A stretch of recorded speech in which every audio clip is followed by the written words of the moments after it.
সম্মানিত এলাকাবাসী, একটি জরুরি বিজ্ঞপ্তি। আর্নব ব্যাংকের অবগতির জন্য জানানো যাইতেছে যে অত্র এলাকার বিশিষ্ট সম্মানী ব্যক্তি আঙ্গ স্কুলের শিক্ষক আঙ্গ ব্যাংকের পরিচিত নজির মাস্টার স্যারের একমাত্র মাইয়া খুশির লগে আমি বিভিন্ন জায়গায় গোপনে সিফা চাপায় দীর্ঘদিন ফেম করছি।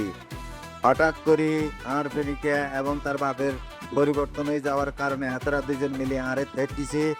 হেতি আর বলে আর লগে প্রেম করতো না, এমনকি হেতি ভাবে কইছে হেতির লগে আরে বিয়া দিত না। এই অবস্থায় এসব কথা জানি শুনে যদি আর ফেলিকারে কেউ বিয়া করতে চান, প্রাক্তন ফেনিক হিসাবে আর কোনো আপত্তি থাকবে না। প্রাক্তন ফেনিক হিসাবে আর কোনো আপত্তি থাকবে না। সম্মানিত এলাকাবাসী, এই অবস্থায় আপনারা কেউ জানিস এই এসব তুই কি করতেছো? হ্যাঁ, আমার যেটা করার দরকার আছিল সেটা কইতেছি।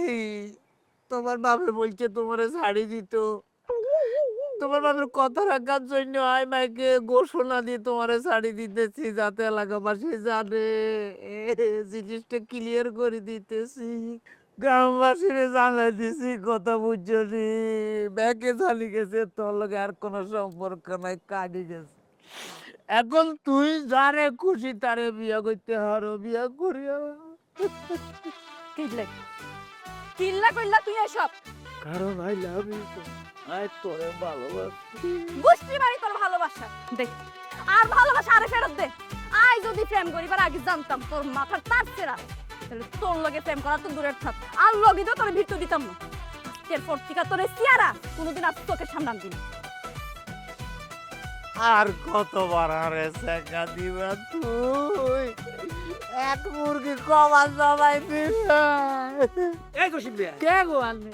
আচ্ছা এটা তুমি কি করতেছো তাই কত? কে দিল ভাই? কেটি কন আর প্রেমিকা হেতির বাপের কথা উনি আরে সাইকেলের উপর সাইক দিয়ে চলে গেছে। কামরা কি তুমি ভালো করতেছো শালা বাবু? আন্না এগুলো বুঝতে না তোলা ভাই, আন্না এগুলো বুঝতো না। এটা প্রেম প্রীতির কারবার তো আন্না বুঝতে না তোলা ভাই। এটা তুমি কি করতেছো? প্রেম প্রীতি বুঝবো না কে? সেই সিরাজগঞ্জ থেকে মোবাইলে তোমার বোনের সাথে 3 বছর প্রেম করছি। প্রেম কইরা তোমার গ্রামে এসে বিয়া করছি।